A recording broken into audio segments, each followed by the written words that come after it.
Ryan Howlett here with Pro Video Coalition. I'm joined with FrameIO and Scott Simmons. We're talking about working from home among the coronavirus outbreak. I'm in my garage. Scott is in his house. Emery is in New York City.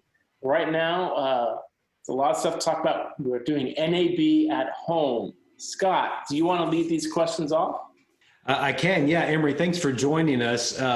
First and foremost, since you're in New York City, sort of the heart of this pandemic, I don't know if heart's the right word, but how are you doing, sir?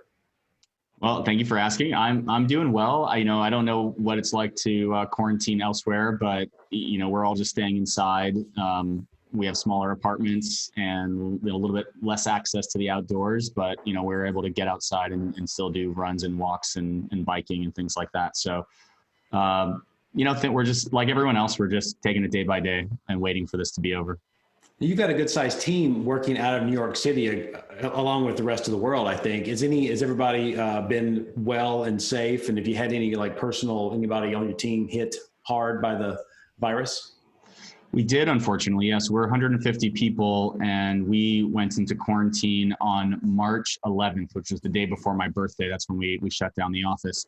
And we had a few folks in the office that did contract coronavirus. They're well, they're okay. There's been some connections to family members and things like that did not go so well. So, it's been, tough like it is for everyone. And we have a lot of people that are working under, different conditions. Some people have kids, some people have roommates, some people have, more space than others, better work from home setup. So it's challenging for everyone, but I've been so proud of the company. They've really taken it in stride. And I think that the positive side of these types of things, we never had a pandemic before, but when there's something intense going on in the world, it does allow people to sort of bond together and, just doing the Zoom calls and seeing everyone's personal space and their kids and their dogs and their life at home has enabled us all to kind of connect with each other on a little bit more of a personal level. And that's been nice. I think people just pulling together. Yeah, it's ironic. Separating has brought many people closer together, which is just baffling a little bit. All right, I want to step back in time for a second, okay? Sure. It's May 2014. Vimeo releases some kind of copyright thing where Vimeo videos are now subject to extreme copyrights. Blah blah blah. I don't remember the details of it. Yep. So I wrote a blog post about review and approval options for video pros, to trying to give people some idea of there are options besides Vimeo to place your videos up for clients to review. Mm-hmm. Vimeo, not a review and approval service. So I post this article with all these different review and approval options, and you send me a note saying, hey, in July, we're launching another review and approval service called FrameIO. Fast forward, however many years that is, 6 years now, almost, and FrameIO is way more than just a review and approval service. I think it's grown by leaps and bounds that I don't know if even yourself anticipated the growth that FrameIO would experience over these last 6 years. I just want to comment on that a little bit, because it's not just review and approval, and it's so much more than that. And let me just also say this, sorry. A lot of those little services that I listed on that review and approval article are no longer in existence, and you guys are standing, guys and gals are standing strong. Yeah, thank you. So yeah, we actually we just had our five-year birthday from launch. So we've now been in the market for 5 years. I probably sent you that note, prior to us launching, and it's been a totally wild ride. I don't know that we had the expectations that it would grow as much as we've grown. Certainly from the kind of the business perspective and all the sort of capital that we've raised, the number of employees we have. It's a totally wild ride. I think what we've proven is that, these types of problems, the sort of workflow, the sort of workflow centric problems that enable creatives to sort of do their work smoothly it's a huge problem for a lot of people, really anyone that makes video. And so we've been able to have a lot of success. And we're certainly, very, very proud of the progress that we've made.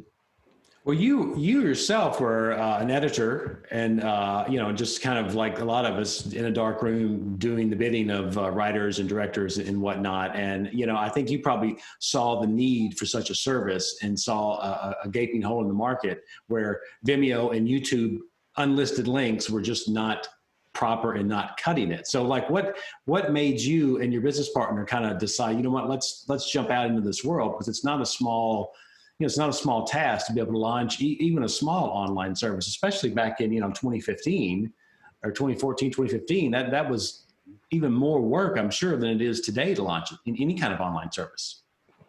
Yeah, so I owned a post-production company that I had for about 8 years, and we did all kinds of post-production. Mostly, we didn't really do a lot of offline editorial. We did visual effects, dailies, color grading, finishing, some animation. So we were, I've like you, and I lived it. I was in the thick of it. I was a colorist in visual effects. I'd done plenty of editing. And we started building FrameIO internally just to solve our own problems. And I think that the reason we decided to do it was really my co-founder and I. My co-founder was one of my employees at my post-production company, and he also had some engineering experience, and was sort of continuing to learn how to do more sophisticated software engineering on the side. And he was doing little iPhone apps. And when I saw some of the work that he was doing, our idea was, well, let's make some apps, because I've always wanted to build software. I'd done post-production, which is, I love post-production because it's the intersection of creative and tech. You got to be very technical if you want to do the high-end post-production. Of course, you have to be very creative. And so I love that intersection. And software is really at that same intersection. It's highly creative. You have all the critical thinking, the design thinking, and then of course the technology thinking that has to come together. So I always wanted to do software. And when John and I met, it felt like we were sort of the two brains that needed to come together that could produce some great software. And we decided to focus on an area that we knew really well, which was, we knew post-production inside and out. We knew the workflow inside and out. We knew that the services that people were using, whether it was YouTube or Vimeo at the time, just really weren't cutting it. And the services that existed, that were specifically for the types of work that we were doing, we felt they were very expensive and not very inspiring. It wasn't really great software, and we thought we could do a lot better. So initially, like a lot of ideas, I think they start off kind of small. You're just like, hey, let's just do that. Let's do this thing. Let's figure this out. It just kind of was a side project, kind of a fun thing. We were excited about, building software. We had built some other software prior to FrameIO, and this was sort of our second project. And so we were excited to sort of take on a meteor project, and we were figuring a lot of stuff out. And it was just fun. It honestly started off as a thing we just wanted to do for fun. But then the idea just kept growing. I think as you spend more time thinking about it, the idea grows bigger and bigger, and you realize, hey, maybe we are onto something here. And I think when I reached out to you, actually, it might have been almost a year before we launched, because we had a sort of a pre-launch, like a splash page, and it said what FrameIO was going to do. And just with that little splash page and a video, a marketing video, we had about 15,000 people sign up to get notified of when FrameIO was going to launch. And in that group of 15,000 were not only all the post-production people that wanted to use the service, but also a lot of investors and all kinds of people from Silicon Valley. And we were just kind of blown away. We're like, wow, why are we getting this kind of response?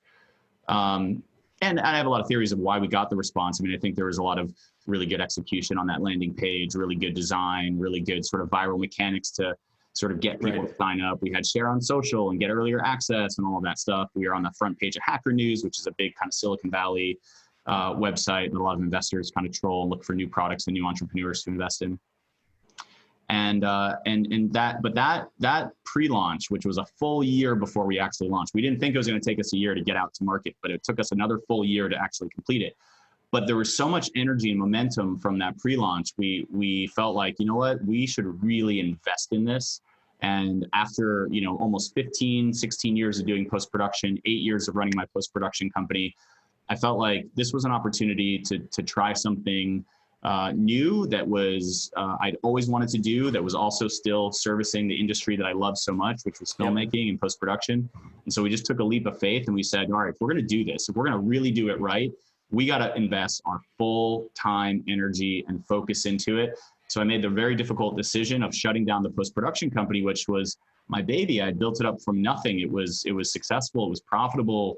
It was a good business. I built a fantastic lifestyle business, but we knew there was something bigger to go after, and so we did it, and that turned out to pay off. We launched and wound up raising a seed round of capital from a top-tier Silicon Valley investor, and that sort of put us on this growth trajectory of Silicon Valley. I think one of the things that, you look at FrameIO, there's not a lot of companies in our space, in the sort of creator tools, video space, that see the growth that we've had.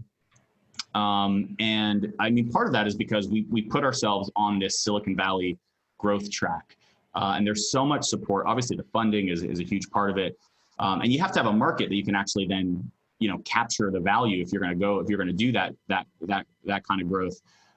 Historically, it's been very difficult for people to raise capital for our space because people have deemed it a small market. It's a small market that can't reach the sort of Silicon Valley outcomes because they want to see companies that can grow to be $1 billion or $2 billion or et cetera.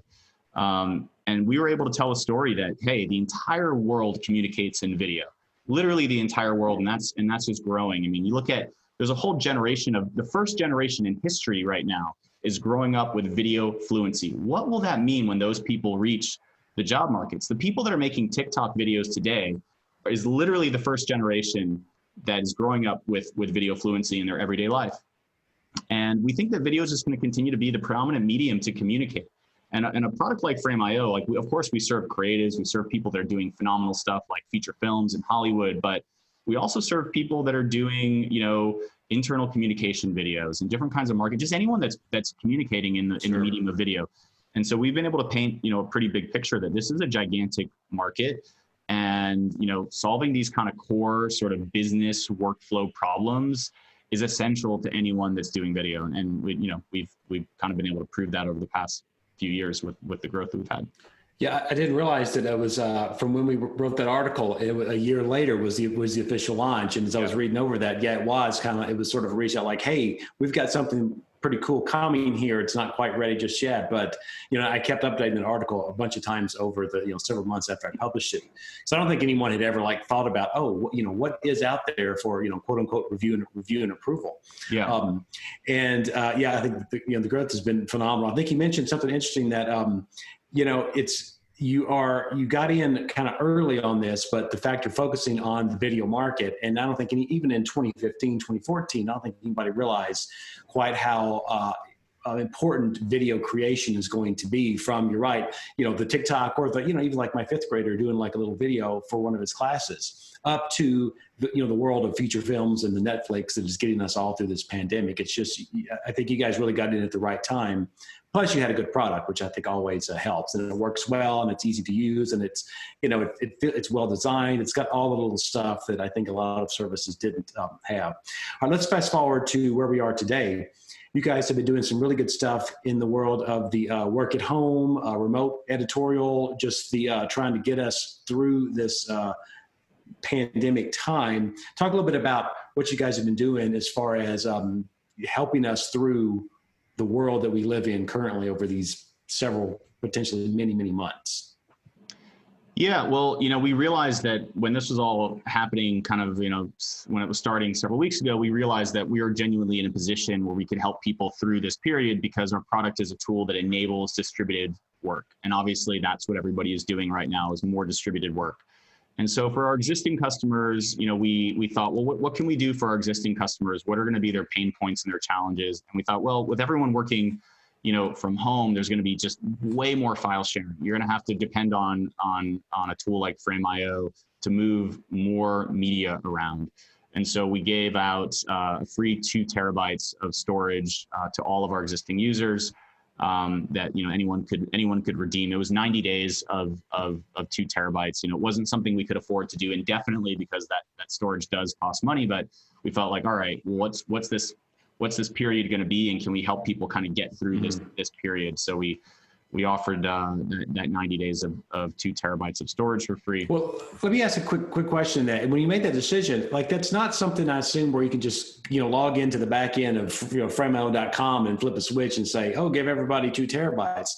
Is that an infrastructure engineering challenge, or is it built in such a way that you can scale up and back if need be when such a problem presents itself? Yeah, so it's there's a little bit of nuance. I mean, we've built flexibility now into our billing system where that's essentially something that we can sort of assign fairly easily on an account basis and say, all right, now this account has 2 terabytes. And then our infrastructure does scale up fairly seamlessly. But there was a lot of work we've done prior to now that enables that to happen pretty seamlessly. It's sometimes in product development, those are the types of things that are very frustrating. Like you want to just sort of give somebody something in the product, like, oh, we just want to give them more storage. And actually, it turns out that's like a giant engineering effort to enable that. But we had done a lot of pre-work that made this actually really simple to do. Okay, that's good. Yeah, and then in addition to that, you know, we for our larger customers, you know, the folks that are doing, you know, the bigger media organizations, the broadcast organizations, we knew that, you know, they were all struggling. In many ways, it's much more challenging for those bigger organizations than the smaller ones because it's just harder to move and change. And so we just said, hey, you know what, like you need to scale up your licenses, just scale them up. We're not going to charge you for them. Figure it out, like go and just make sure your work continues to happen. And so that's been really helping those customers just sort of, you know, not worry about, oh man, now I have to get approval for this new cost. Like, let's just keep the work going right now and we'll figure stuff out on the back end later. So you've brought Michael Cioni on board with you guys. I think of him kind of as I don't know what his exact title is, but I would call him like, you know, Chief Futurist Officer or something like that. And he's been doing a really great series on working in home. It's sort of scaling across a lot of different sizes of what people might need. And was that sort of like, okay, we need to do something to help folks, let's throw some videos together? Or was that something that was already a bit of a plan? No, that all came together really quickly because we felt like there was a need to educate the market on, all right, well, what do we do? How do we facilitate work from home? You know, there's a lot of tools and technology that was already readily available that facilitates a lot of this work. You know, I mean, Scott, you've probably been doing this for a long time, and some folks like you have been doing remote and distributed work for a long time. And so we just wanted to provide an educational series that helped people through it. And, you know, we talked to a bunch of real post-production people and filmmakers to hear what they were doing. And it's been the series has been a big hit and people seem to really enjoy it. But yeah, that came together just as an immediate sort of response to what was going on. So I think a lot of people may not realize that FrameIO is it's not made just for big Hollywood studios and workflows with hundreds of people. You can have someone who is a single user, a single videographer, video person, one-man band, and they want to communicate and collaborate with their client across town. They can go to frame.io and just sign up for a single user account and get a lot of the same benefits that, you know, a big, large, multi-million-dollar workflow is going to get. So I think when you're designing what FrameIO is and the products you guys produce, how do you keep that in mind that you've got a single user all the way up to hundreds of people collaborating on the project and make it sort of usable for everybody? Yeah, it's a really good question. So when we launched, we started by targeting those smaller teams because, you know, my own post-production company was a boutique, you know, company of less than 10 people, which really represents probably the you know, in terms of the overall number of people that do video in the world, a much broader group of them are these individuals and small teams. And we wanted something that was going to work for them, be accessible for them, be affordable for them. And that was our start. But then as we scaled over these years, you know, we started to sell into larger organizations, big media companies. As you said, you know, we have customers now that have actually many thousands, you know, several thousand users on a single account. And that does require a different sort of approach to designing software. You know, typically software that's meant for individuals is good and software that's meant for big companies is bad. You have enterprise software, you know, like the big enterprise software, the MAMs, the DAMs. I mean, it's always just like the worst software. Why is it? Why is that? I'll tell you why. It's because that software is built to be sold to a buyer, not a user. So at an organization, there's a buyer, and a buyer has concerns about, you know, about security. They have concerns about administrative control. They have concerns about a lot of different things that really their needs and their concerns are totally different from the end user. Of course, they need to make sure that it satisfies, you know, the needs of the end user, but the experience that that end user has is sort of not their number one concern.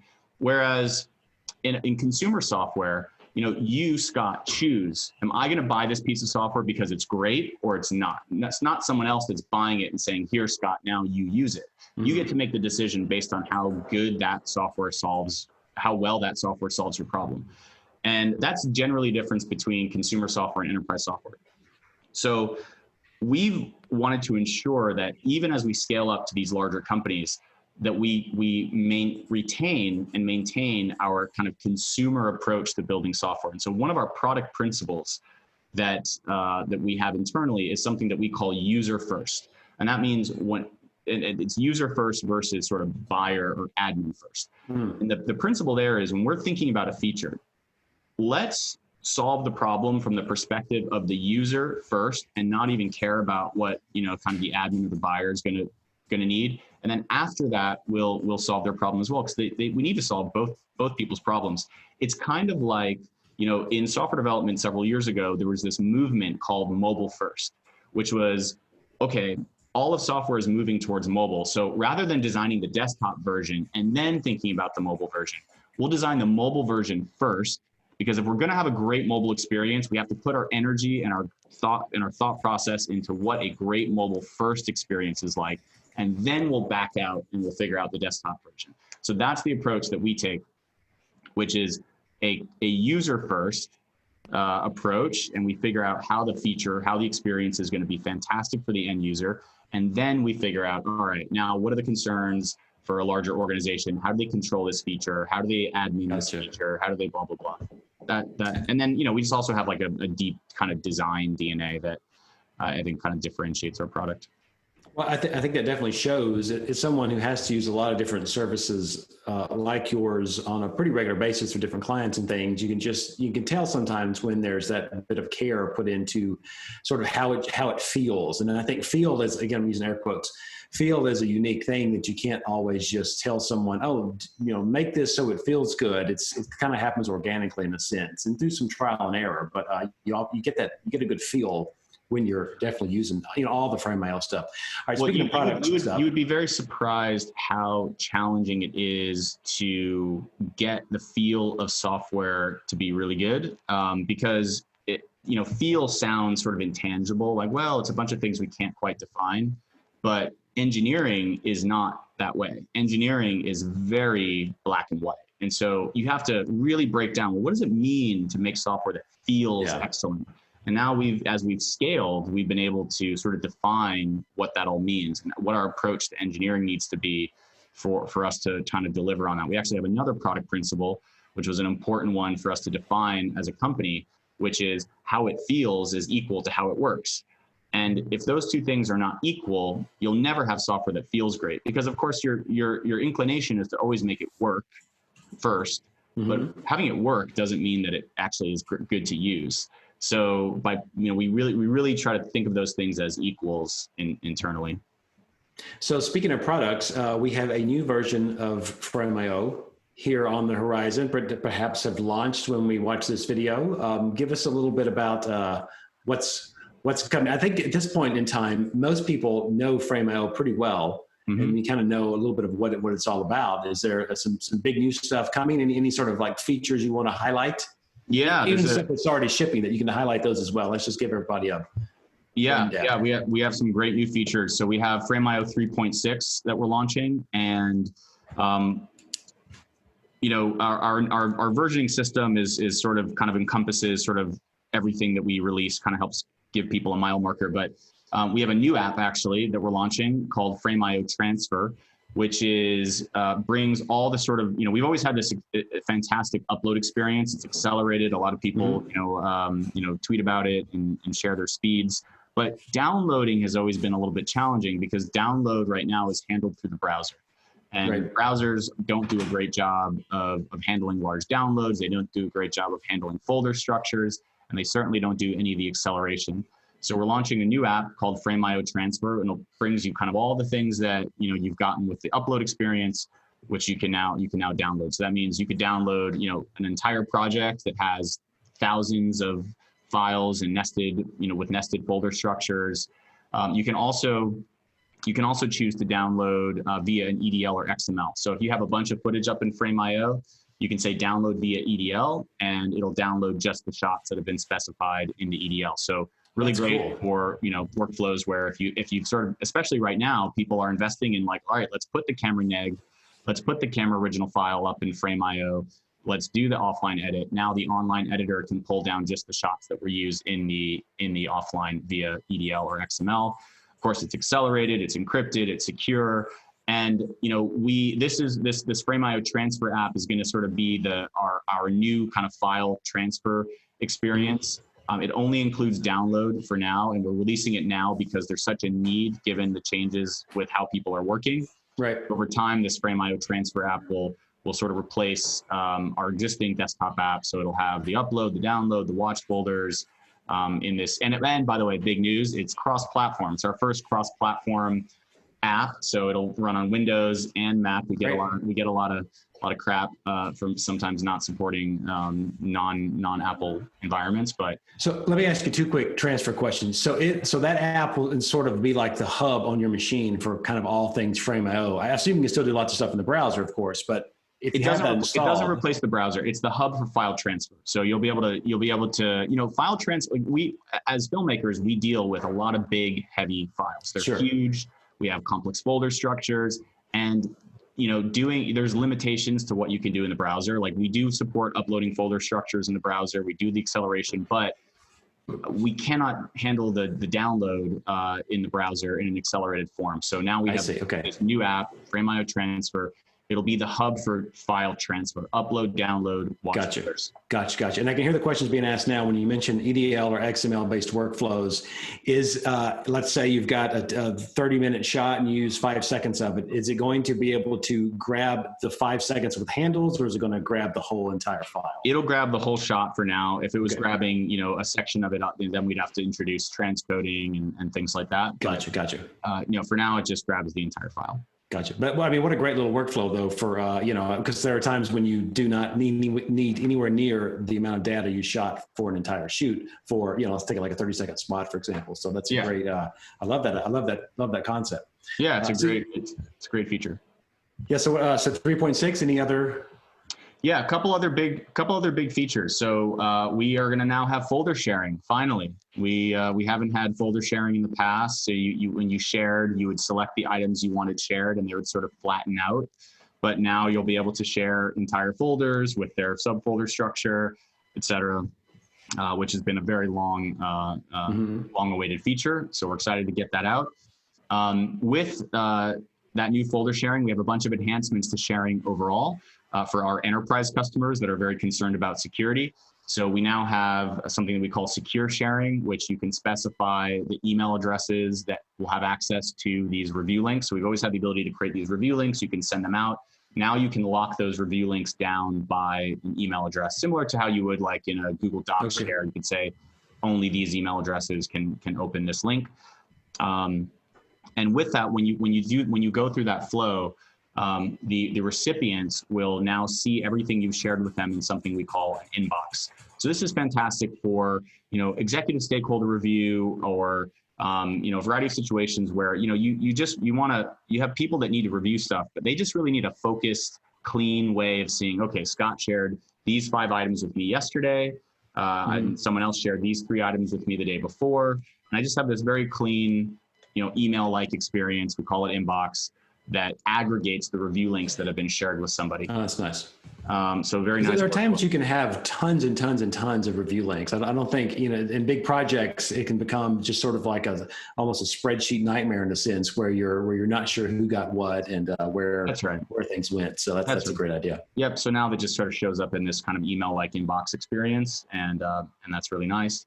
And then the last item related to sharing, which is a feature that's will be available on our enterprise plan, which I'm really excited about. We've invested a ton of time and energy into it, is Watermark ID, which is our session-based visual watermarking system. So what that means is if I enable Watermark ID on a share and I send it to you, Scott, when you hit play, we do a real-time and on-demand transcode where we physically burn in your personal identifying information into every single frame. So your name, your IP address, the date, and that's all configurable. So you can create templates of what information you want burned in. You can choose the position, you can choose behaviors like scroll, all that stuff you expect from a watermarking system. And the most impressive part about this is even a 2-hour-long video, it starts playing back in less than 2 seconds. So as you're playing it, we're doing this real-time on-demand transcode. And every single time you play, it is a unique and real-time transcode. So if you come back an hour later, it does a whole new transcode because, of course, the time has changed since you've last watched it. And it's really an ultimate layer of file security. Well, that's cool. I think I want to back up for 2 seconds.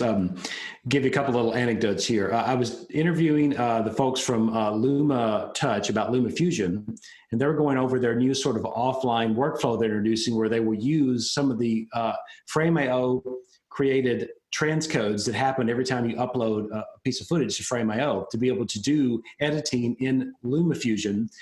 Like say with ProRes files you put on FrameIO, they will use the proxies that are automatically generated, bring those into LUMA Fusion to be able to do an edit, and then you can go back and conform that. So I'm like, oh, that's so cool to be able to take that idea of what's being auto-generated with the service and the product and be able to utilize it. On another note, I'm working a big job with the client. We've got 21-hour shows. We sent the audio off for mix, and I was thinking, how can I send the audio guys a reference file for them to mix to without having to regenerate QuickTimes again and send them via, WeTransfer, whatever. I'm like, oh, they're already generated in FrameIO. So I sent them, a review link and said, go up there and download. And since those files were already created, it saved a ton of time, not just transcoding time, but transfer time on our end, because it was already done, in the cloud in FrameIO. So that's kind of a cool way that, I know how people are using your service, but like there's just all this kind of little ancillary things I think that happen around it. It's really exciting and a big time and money saver for the end user. Yeah, and now this all of those workflows, work as you described, but now there's this new added layer of security. So in highly secure projects, if you're doing a screener or something that's pre-released and you need to set, whether it's people that are working on it or marketing teams or reviewers or whatever the case may be, when we talk to our most security sensitive customers at the studio level, so we now have a lot of Hollywood studios that are using FrameIO and big media organizations that are using FrameIO. What they tell us from a security perspective is, we spend a lot of time in securing our infrastructure and making sure that hackers can't get into it. And we have all the kind of, documentation and accreditation, TPN, SOC 2 Type 2, all that stuff that we do to ensure that our infrastructure is secure. But what the studio heads tell us is, we're actually more concerned about the people that are supposed to have access, the people that we're supposed to trust with this material. That's typically where the leaks happen. And so now you'll be able to enable watermarking on an account level, and everybody that's watching something in FrameIO has, they're a user that has to authenticate with they've been invited, and we know who they are, and now everything that they watch has their information burned into it. So it's a very strong deterrent to not, do something you're not supposed to do.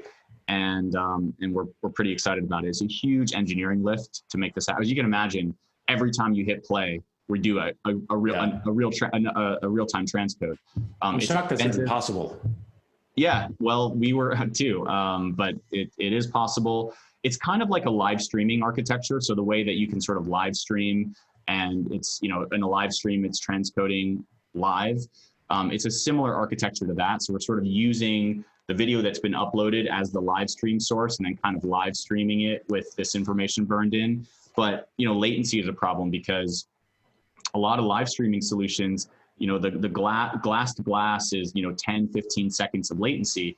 And if you hit play, you don't want to wait 10 or 15 seconds for that to start. So we have sub 2 seconds. Oftentimes it's sub 1 second for that stream to start. And then of course, if it's a 2-hour video, you can buffer to anywhere in the video.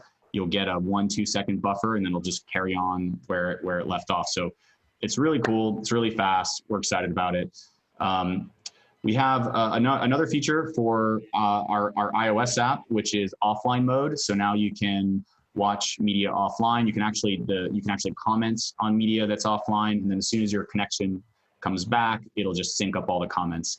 Not, people probably are not on a lot of planes these days, but for when you're on a flight and you want to just, you have a show that you need to review, you can make available offline, do your review. Second you land, connection regains, all your comments will just sync right up. Cool. So great experience when we're back on the road and back. We'll be back on them at some point, I'm sure. Yep. And then there's a couple just nice enhancements, things like we've enhanced the way that you can move and copy items. So, if you had something that was deeply in a nested folder structure, the only thing you could do is right click and say, move up to parent, move up to parent, move up to parent. Well, if you're trying to move it up 10 levels, that's kind of an annoying experience. So now we have a new sort of move to, copy to, or you can just say move and it gives you a file picker, and it's just a much more sustained experience. And then we also revamped our notifications. So notifications, for a product like FrameIO, any kind of collaboration tool, notifications are pretty essential. You got to receive the right ones at the right time, and you got to sort of filter out the noise that's not relevant to you. So we've done a lot of work on revamping notifications. We group similar notifications together. If you get 5 comments on one video, it'll be, one notification. Just hopefully it enables people to sort of leverage notifications a little bit better in the product. Awesome. Well, you guys had a last comment here, question. At the last year at NAB, we had a 2019, you had a booth, I think, for the first time, like your own dedicated space where you were doing presentations. Obviously no booth this year. If we go back to NAB next year, will we expect a similar NAB experience from Frame, or have you guys planned that far out yet? I mean, we would hope so. We were going to be there this year. We had our booth all ready to go. We were planning on investing. I think I think NAB is there's a cycle that you go through as a company as you're growing and you have a presence at NAB. And we've felt the investment's been worth it. We did it last year. We felt the investment was worth it. We were going to do it again this year. We plan on doing it next year if NAB happens, but it's a little bit early to tell. Well, I hope we get back to normal soon, and we'll see when NAB season rolls around next year. Brian, do you have any questions? I kept monopolizing all the videos. No, I don't. As a field cameraman, I tend to just throw stuff at you, Scott, or someone like that, someone like you, and then go back to shooting. So all right. Well, thank you. I just want to make sure. As a field cameraman, the thing that I can briefly mention is, one of the things that Michael Cioni joined. Michael Cioni joined as our SVP of innovation, and he's working on a number of sort of projects that fall into this innovation space. And the first one that he's been working on, and we've been pretty public about, is this concept that we call camera to cloud. So we're working on developing a solution where you can record directly from camera into FrameIO, and you'll just eliminate many steps of getting footage to all the different people that need it, whether it's for dailies, whether it's for offline editorial. We're working on that, and we're working on it. We chose to be open and public about it because as much as it's a technology problem, it's also a people and behavioral sort of change challenge, and we want to be really open about what we're doing and get people's feedback and saying, hey, how is this going to work for you? And so we showed our first big preview of it at the HPA Tech Retreat several weeks ago, where we helped the HPA sort of we used our prototype of camera to cloud, and they did a short film entirely shooting to the cloud. So it's in development, but for camera folks out there, hopefully coming to you soon. And I believe that presentation's online. Is it not? Yeah, it's a pretty cool thing to watch. And I as I was watching, I was thinking about just the repercussions for offline editorial. It's pretty amazing to how fast you could get to working. And I'm like, this could be a real nice thing for sure. All right, Emery, thanks for joining us. Appreciate it. Stay safe, and have your team ask them, be sure they all stay safe no matter where they are. And we will keep our eyes and ears open for all the cool stuff that's coming next.